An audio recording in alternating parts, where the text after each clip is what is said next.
Hello दोस्तों, कैसे हैं आप लोग। आशा करते हैं आप लोग बहुत ही अच्छे होंगे और आपकी पढ़ाई लिखाई भी बहुत ही अच्छी चल रही होगी। दोस्तों, हम लोग आज एम लक्ष्मीकांत में सेकेंड चैप्टर संविधान का निर्माण मेकिंग ऑफ द कॉन्स्टिट्यूशन पढ़ेंगे। तो चलिए शुरू करते हैं आज का वीडियो। संविधान की मांग। भारत में संविधान सभा के गठन का विचार वर्ष 1934 में पहली बार एम.एन. रॉय ने रखा। रॉय भारत में वामपंथी आंदोलन के प्रखर नेता थे। 1935 में भारतीय राष्ट्रीय कांग्रेस ने पहली बार भारत के संविधान के निर्माण के लिए आधिकारिक रूप से संविधान सभा के गठन की मांग की। 1938 में भारतीय राष्ट्रीय कांग्रेस की ओर से पंडित जवाहरलाल नेहरू ने घोषणा की कि स्वतंत्र भारत के संविधान का निर्माण वयस्क मताधिकार के आधार पर चुनी गई संविधान सभा द्वारा किया जाएगा और इसमें कोई बाहरी हस्तक्षेप नहीं होगा। नेहरू की इस मांग को अंततः ब्रिटिश सरकार ने सैद्धांतिक रूप से स्वीकार कर लिया। इसे सन 1940 के अगस्त प्रस्ताव के नाम से जाना जाता है। सन 1942 में ब्रिटिश सरकार के कैबिनेट मंत्री सर स्टैफोर्ड क्रिप्स तथा ब्रिटिश मंत्रिमंडल के एक सदस्य एक स्वतंत्र संविधान के निर्माण के लिए ब्रिटिश सरकार के एक प्रारूप प्रस्ताव के साथ भारत आए। इस संविधान को द्वितीय विश्व युद्ध के बाद अपनाया जाना था। क्रिप्स प्रस्ताव को मुस्लिम लीग ने अस्वीकार कर दिया। मुस्लिम लीग की मांग थी कि भारत को दो स्वायत्त हिस्सों में बांट दिया जाए जिनकी अपनी अपनी संविधान सभाएं हों। अंततः ब्रिटिश सरकार द्वारा भारत में एक कैबिनेट मिशन को भेजा गया।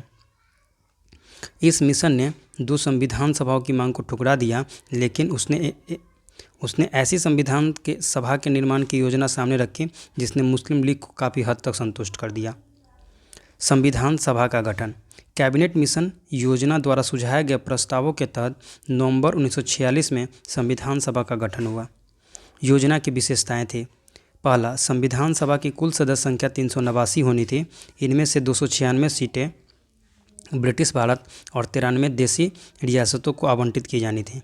ब्रिटिश भारत को आवंटित की गई 296 सीटों में से 292 सदस्यों का चयन 11 गवर्नरों के प्रांतों और 4 का चयन मुख्य आयुक्तों के प्रांतों प्रत्येक में से एक से किया जाना था।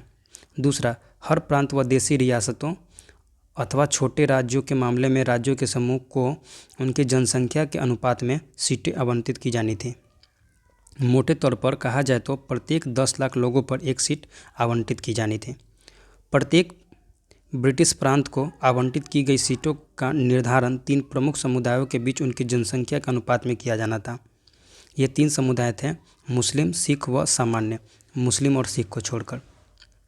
चौथा है, प्रत्येक समुदाय के प्रतिनिधियों का चुनाव प्रांतीय असेंबली में उस समुदाय के सदस्यों द्वारा किया जाना था और एकल संक्रमणीय मत के माध्यम से समानुपातिक प्रतिनिधित्व तरीके से मतदान किया जाना था। पांचवा, देशी रियासतों के प्रतिनिधियों का चयन रियासतों के प्रमुख द्वारा किया जाना था। अतः यह स्पष्ट था कि संविधान सभा आंशिक रूप से चुनी हुई और आंशिक रूप से नामांकित निकाय थी। इसके अलावा सदस्यों का चयन अप्रत्यक्ष रूप से प्रांतीय व्यवस्थापिका के सदस्यों द्वारा किया जाना था, जिसका चुनाव एक सीमित मताधिकार के आधार पर किया गया था। संविधान सभा के लिए चुनाव जुलाई-अगस्त 1946 में हुआ। ब्रिटिश भारत के लिए आवंटित 296 सीटें हेतु इस चुनाव में भारतीय राष्ट्रीय कांग्रेस को 208, मुस्लिम लीग को 73 तथा छोटे समूह व स्वतंत्र सदस्यों को 15 सीटें मिली। हालांकि देशी रियासतों को आवंटित की गई 93 सीटें भर नहीं पाई क्योंकि उन्होंने खुद को संविधान सभा से अलग रखने का निर्णय लिया। यद्यपि संविधान सभा का चुनाव भारत के वयस्क मतदाताओं द्वारा प्रत्यक्ष रूप से नहीं हुआ, तथापि इसमें प्रत्येक समुदाय हिंदू, मुस्लिम, सिख, पारसी, आंग्ल भारतीय, भारतीय ईसाई, अनुसूचित जाति, अनुसूचित जनजाति के प्रतिनिधियों को जगह मिली। इनमें महिलाएं भी शामिल थीं। महात्मा गांधी के अपवाद को छोड़ दे तो सभा में उस समय भारत की सभी बड़ी हस्तियां शामिल थीं। अब है संविधान सभा की कार्यप्रणाली। संविधान सभा की पहली बैठक 9 दिसंबर 1946 को हुई। मुस्लिम लीग ने बैठक का बहिष्कार किया और अलग पाकिस्तान की मांग पर बल दिया। इसलिए बैठक में केवल 211 सदस्यों ने हिस्सा लिया। फ्रांस की तरह इस सभा के सबसे वरिष्ठ सदस्य डॉक्टर सच्चिदानंद सिन्हा को सभा का अस्थायी अध्यक्ष चुना गया। बाद में डॉक्टर राजेंद्र प्रसाद संविधान सभा के अस्थायी अध्यक्ष निर्वाचित हुए। उसी प्रकार डॉक्टर एच.सी. मुखर्जी तथा वी.टी. कृष्णामाचारी सभा के उपाध्यक्ष निर्वाचित हुए। दूसरे शब्दों में संविधान सभा के 2 उपाध्यक्ष थे। अब उद्देश्य प्रस्ताव। 13 दिसंबर 1946 को पंडित नेहरू ने सभा में ऐतिहासिक उद्देश्य प्रस्ताव पेश किया। इसमें संवैधानिक संरचना के ढांचे एवं दर्शन की झलक थी। इसमें कहा गया, यह संविधान सभा भारत को एक स्वतंत्र संप्रभु गणराज्य घोषित करती है तथा अपने भविष्य के प्रशासन को चलाने के लिए एक संविधान के निर्माण की घोषणा करती है। दूसरा है, ब्रिटिश भारत में शामिल सभी क्षेत्र, भारतीय राज्यों में शामिल सभी क्षेत्र तथा भारत से बाहर के इस प्रकार के सभी क्षेत्र तथा वे अन्य क्षेत्र जो इसमें शामिल होना चाहेंगे भारतीय संघ का हिस्सा होंगे। तीसरा है, उक्त वर्णित सभी क्षेत्रों तथा उनकी सीमाओं का निर्धारण संविधान सभा द्वारा किया जाएगा तथा इसके उपरांत के नियमों के अनुसार यदि वे चाहेंगे तो उनकी अवशिष्ट शक्तियाँ उनमें निहित रहेंगी तथा प्रशासन के संचालन के लिए भी वे शक्तियाँ केवल उनको छोड़कर जो स्वयं में निहित होगी इन राज्यों को प्राप्त होगी।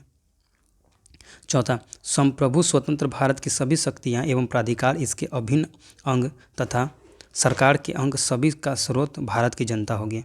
भारत के सभी लोगों के लिए न्याय, सामाजिक, आर्थिक एवं राजनीतिक स्वतंत्रता एवं सुरक्षा, अवसर की समानता, विधि के समक्ष समता, विचार एवं अभिव्यक्ति, विश्वास, भ्रमण,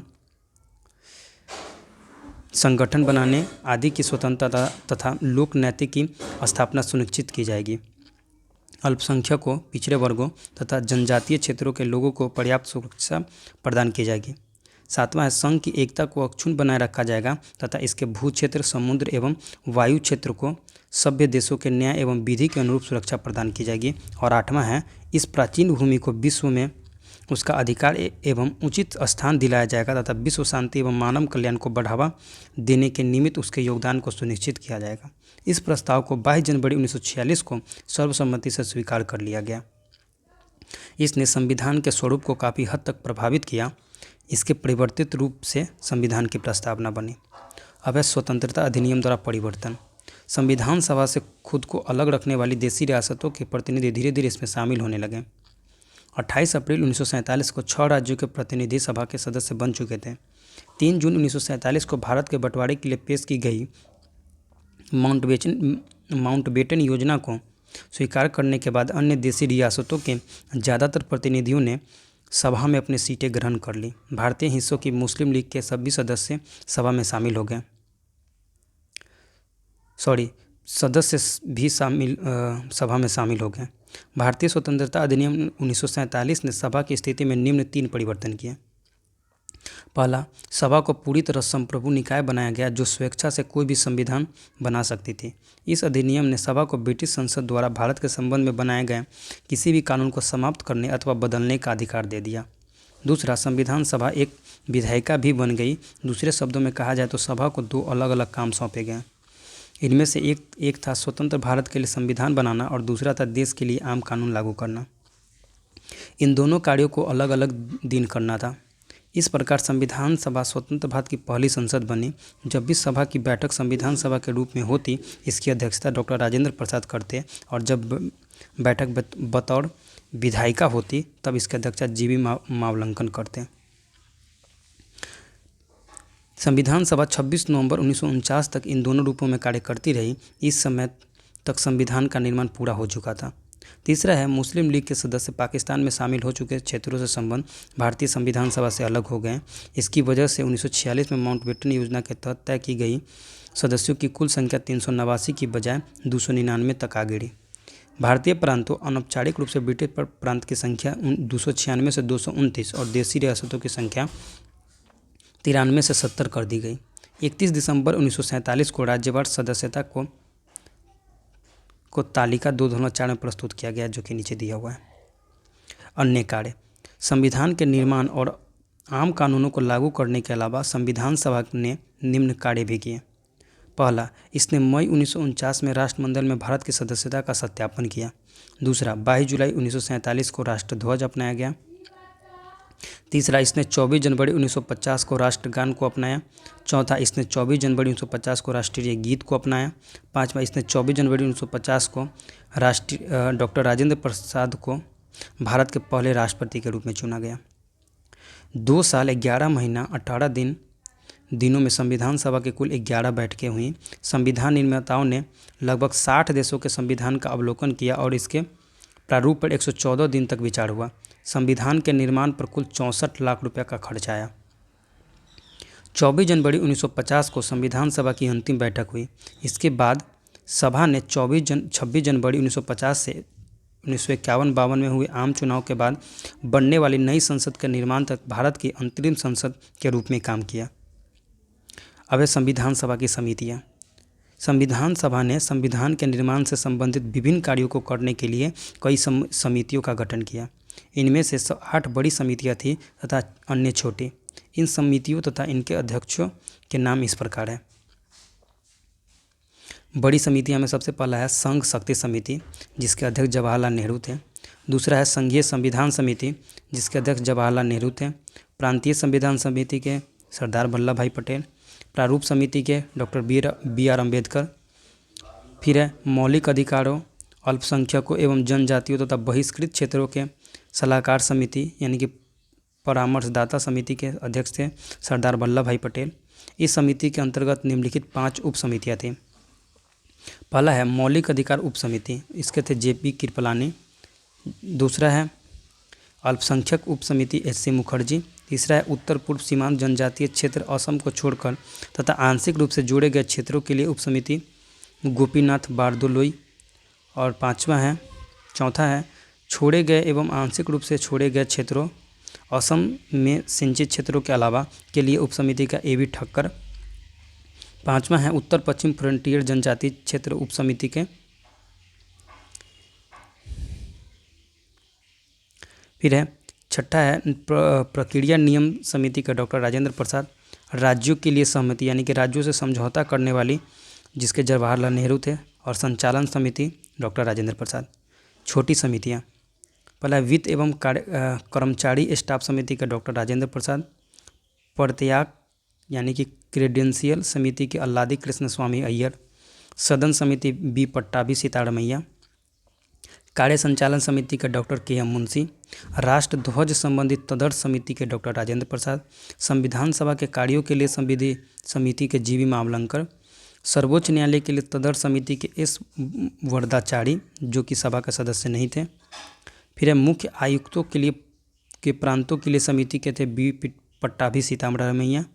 संघीय संविधान के वित्तीय प्रावधानों संबंधी समिति नलिनी रंजन थे, जो कि सभा के सदस्य नहीं थे। फिर भाषाई प्रांत आयोग के एस.के. डार, जो कि सभा के सदस्य नहीं थे। प्रारूप संविधान की जांच के लिए विशेष समिति जवाहरलाल नेहरू थे। प्रेस दीर्घा समिति के उषा नाथ सेन। नागरिकता पर तदर्थ समिति एस. वरदाचारी, जो कि संविधान सभा का सदस्य नहीं थे। प्रारूप समिति संविधान सभा की सभी समितियों में से सबसे ज़्यादा महत्वपूर्ण थी प्रारूप समिति। इसका गठन 29 अगस्त 1947 को हुआ था। यह वह समिति थी जिसे नए संविधान का प्रारूप तैयार करने की जिम्मेदारी सौंपी गई थी। इसमें 7 सदस्य थे, जिनके नाम इस प्रकार हैं। पहला डॉक्टर बी आर अम्बेडकर अध्यक्ष थे। दूसरा एन गोपाल स्वामी अयंगर। तीसरा थे अल्लादी कृष्ण स्वामी अय्यर। चौथा थे डॉक्टर के.एम. मुंशी। पाँचवा थे सैयद मोहम्मद सादुतुल्लाह। छठा है एन माधव राव। इन्होंने बी.एल. मित्र की जगह ली, जिन्होंने स्वास्थ्य कारणों से त्यागपत्र दे दिया था। और सातवां है टी.टी. कृष्णामाचारी। इन्होंने सन 1948 में डी.पी. खेतान की मृत्यु के बाद उनकी जगह ली थी।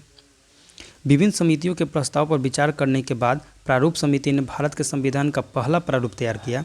इसे फरवरी 1948 में प्रकाशित किया गया। भारत के लोगों को इस प्रारूप पर चर्चा करने और संशोधनों का प्रस्ताव देने के लिए 8 माह का समय दिया गया।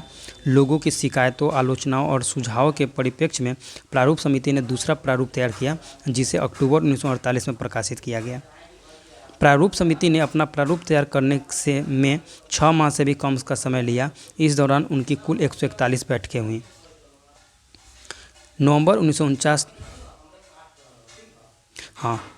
फिर है संविधान का प्रभाव में आना।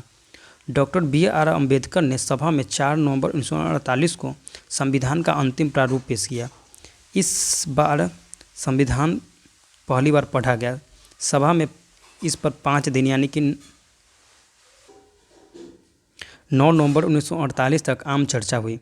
संविधान पर दूसरी बार 15 नवंबर 1948 से विचार होना शुरू हुआ। इसमें संविधान पर खंडवार विचार किया गया। यह कार्य 17 नवंबर 1949 तक चला। इस अवधि में कम से कम 7653 संशोधन प्रस्ताव आए, जिनमें से वास्तव में 2473 पर ही सभा में चर्चा हुई।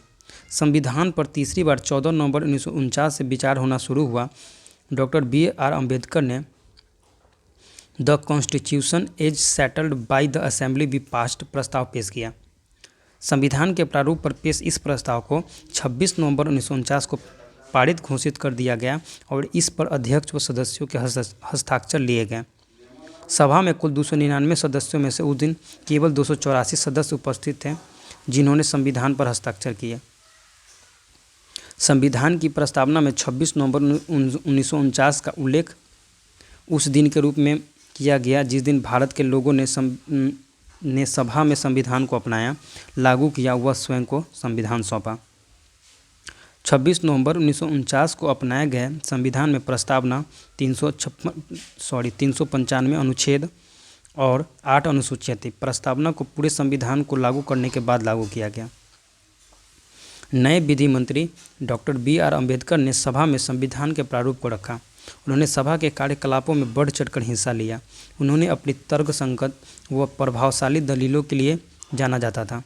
उन्हें भारत के संविधान के पिता के रूप में पहचाना जाता है।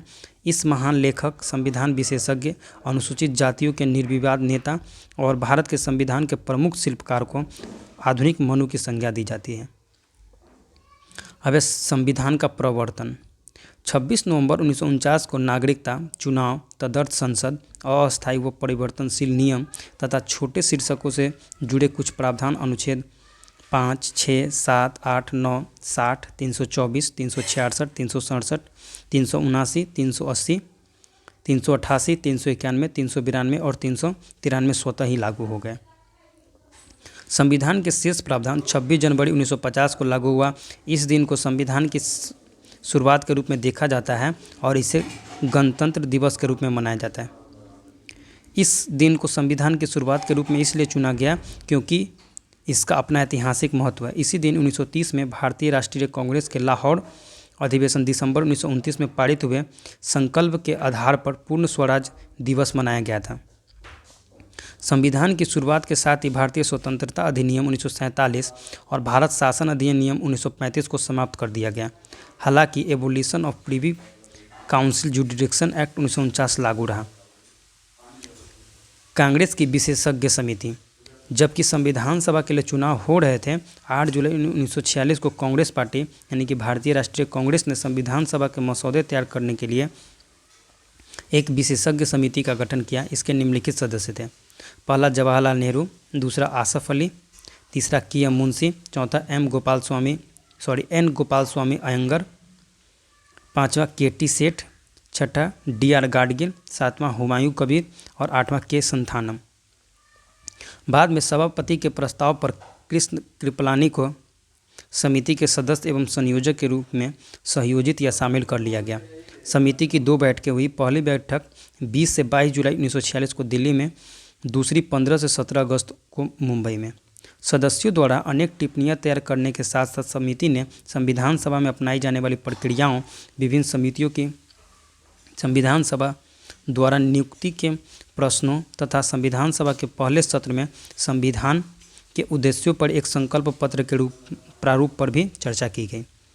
संविधान निर्माण में इस समिति की भूमिका पर प्रकाश डालते हुए एक ब्रिटिश संविधानविद ग्रेविल ऑस्टिन ने लिखा, यह कांग्रेस की विशेषज्ञ समिति थी जिसने वर्तमान संविधान की उपलब्धि तक भारत को पहुंचाया। समिति के सदस्यों ने कैबिनेट मिशन स्कीम की तर्ज पर काम करते हुए स्वायत्त क्षेत्रों, केंद्र एवं प्रांतीय सरकारों की शक्तियों आदि पर एक सामान्य सुझाव निर्मित किए। उन्होंने एक संकल्प पत्र भी प्रारूपित किया, उद्देश्य संकल्प से बिल्कुल मिलता जुलता। अब संविधान सभा की आलोचना। आलोचकों ने विभिन्न आधारों पर संविधान सभा की आलोचना की है। ये आधार हैं: पहला है, यह प्रतिनिधि निकाय नहीं थी। आलोचकों ने दलील दी कि संविधान सभा प्रतिनिधि सभा नहीं थी क्योंकि इसके सदस्यों का चुनाव भारत के लोगों द्वारा वयस्क मताधिकार के आधार पर नहीं हुआ था। दूसरा है संप्रभुता का अभाव। आलोचकों का कहना है कि संविधान सभा एक संप्रभु निकाय नहीं थी, क्योंकि इसका निर्माण ब्रिटिश सरकार के प्रस्तावों के आधार पर हुआ था। यह भी कहा जाता है कि संविधान सभा अपनी बैठकों से पहले ब्रिटिश सरकार से इजाज़त लेती थी। तीसरा है समय की बर्बादी। आलोचकों के अनुसार संविधान सभा ने इसके निर्माण में ज़रूरत से कहीं ज़्यादा समय ले लिया। उन्होंने कहा कि अमेरिका के संविधान निर्माताओं ने मात्र 4 माह में अपना काम पूरा कर लिया था। निराजुद्दीन अहमद, संविधान सभा के सदस्य, ने इसके लिए अपनी अवमानना दर्शाने के लिए प्रारूप समिति हेतु एक नया नाम गढ़ा। उन्होंने इसे अपवहन समिति कहा। चौथा है कांग्रेस का प्रभुत्व। आलोचकों का आरोप है कि संविधान सभा में कांग्रेसियों का प्रभुत्व था। ब्रिटेन के संविधान विशेषज्ञ ग्रेनविल ऑस्टिन ने टिप्पणी की, संविधान सभा एक दलीय देशों का एक दलीय निकाय है। सभा ही कांग्रेस है और कांग्रेस ही भारत है। पांचवा है वकीलों और राजनीतिज्ञों का प्रभुत्व। यह भी कहा जाता है कि संविधान सभा में वकीलों और नेताओं का बोलबाला था। उन्होंने कहा कि समाज के अन्य वर्गों को पर्याप्त प्रतिनिधित्व नहीं मिला। उनके अनुसार संविधान के आकार और उनकी जटिल भाषा के पीछे भी यही मुख्य कारण था। छठा है हिंदुओं का प्रभुत्व। कुछ आलोचकों के अनुसार संविधान सभा में हिंदुओं का वर्चस्व था। लॉर्ड विस्काउंट ने इसे हिंदुओं का निकाय कहा। इसी प्रकार विंस्टन चर्चिल ने टिप्पणी की कि संविधान सभा ने भारत के केवल एक बड़े समुदाय का प्रतिनिधित्व किया। अब है आवश्यक तथ्य। पहला है संविधान सभा द्वारा हाथी को प्रतीक के रूप में अपनाया गया था। दूसरा है सर BN राव को संविधान सभा के संवैधानिक सलाहकार यानी कि कानूनी सलाह के रूप में नियुक्त किया गया था। तीसरा है HVR अय्यर को संविधान सभा का सचिव नियुक्त किया गया था। चौथा है LN मुखर्जी को संविधान सभा का मुख्य प्रारूपकार यानी कि चीफ ड्राफ्टमैन नियुक्त किया गया था। पाँचवा है प्रेम बिहारी नारायण रायजादा भारतीय संविधान के प्रमुख सुलेखक यानी कि कैलीग्राफर थे। मूल संविधान एक प्रवाहमय यानी कि इटैलिक शैली में उनके द्वारा हस्तलिखित किया गया था। छठा है मूल संस्करण का सौंदर्यीकरण और सजावट शांति निकेतन के कलाकारों ने किया, जिनमें नंदलाल बोस और बिहुवर राम मनोहर सिन्हा शामिल थे। सातवां मूल प्रस्तावना को प्रेम बिहारी नारायण रायजादा द्वारा हस्तलिखित एवं बिहुवर राम मनोहर सिन्हा द्वारा ज्यामितीय सौंदर्यीकृत एवं अलंकृत किया गया था। आठवां है मूल संविधान के हिंदी संस्करण का सुलेखन वसंत कृष्ण वैद्य द्वारा किया गया, जिसे नंदलाल बोस ने सुंदर ढंग से अलंकृत एवं ज्यामितीय किया गया। अब है संविधान का हिंदी पाठ। मूल संविधान में हिंदी भाषा में प्राधिकृत पाठ के संबंध में कोई प्रावधान नहीं किया गया था। बाद में 58वें संविधान संशोधन अधिनियम 1987 द्वारा इस संबंध में प्रावधान किया गया। इस संशोधन के द्वारा संविधान के भाग 22 में एक नया अनुच्छेद 394 क जोड़ा गया। इस अनुच्छेद में निम्न प्रावधान किए गए हैं। पहला, इस प्राधिकार के अंतर्गत राष्ट्रपति द्वारा करवाए गए अनुवाद का प्रकाशन इस प्रकार होगा। इसमें पहला है संविधान का हिंदी अनुवाद। यदि इसमें किसी प्रकार के संशोधन की आवश्यकता होगी तो केंद्रीय अधिनियम द्वारा हिंदी के लिए स्वीकार किए गए भाषाई रूप एवं शब्दावली को ही अपनाया जाएगा। संविधान के सभी संशोधनों प्रकाशन से पहले सम्मिलित किए जाएंगे। दूसरा है संविधान के प्रत्येक संशोधनों का जो अंग्रेजी में हिंदी अनुवाद किया जाएगा। और इसमें दूसरा है कि इस हिंदी पाठ का वही अर्थ लगाया जाएगा जो अंग्रेजी के मूल पाठ में विहित है। यदि अर्थ लगने में कोई असुविधा उत्पन्न होगी तो राष्ट्रपति इसका उपयुक्त परीक्षण कराएंगे। तीसरा है संविधान के प्रत्येक संशोधन का जो अंग्रेजी में है हिंदी में अनुवाद किया जाएगा तथा इसे हिंदी भाषा का प्राधिकृत पाठ समझा जाएगा। अब तालिका है जिसमें भारत के संविधान सभा यानी कि 1946 में सीटों का आवंटन बताया गया है। इसमें पहला है ब्रिटिश भारतीय प्रांत 11 थे, जिनमें सीटें 292, देसी रियासतें जो कि भारतीय राज्य में हैं 93 और मुख्य आयुक्त के प्रांत 4 जिसको सीटें 4, कुल मिलाकर 389। संविधान सभा के लिए हुए चुनावों के परिणाम जुलाई अगस्त 1946। आप लोग देख सकते हैं कांग्रेस को 208 सीट, मुस्लिम लीग 73 और बाकी सबको एक सीट और इंडिपेंडेंट जो स्वतंत्र थे उनको 8 सीट मिली थी, कुल मिला के 296। संविधान सभा 1946 में सामुदाय आधारित प्रतिनिधित्व देख सकते हैं आप लोग, कुल मिलाकर 296। आप लोग वीडियो पॉज कर कर देख सकते हैं। इसमें नाम दिया गया और सदस्यों की संख्या दिया गया है, राज्यों के नाम है, प्रांतों के नाम है और सदस्यों की संख्या दिया गया है।